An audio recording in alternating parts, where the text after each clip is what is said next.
Egypt has chose a side. You see, Egypt refused to supply weapons to the Russian Federation and decided to produce ammunition for the Ukraine.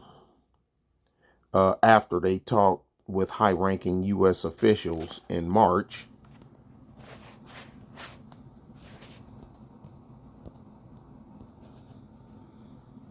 and Egypt reaches out to Ukraine with ammunition supplies via third parties. That's proxy. What can it offer? That's another version of what we're doing, war by proxy.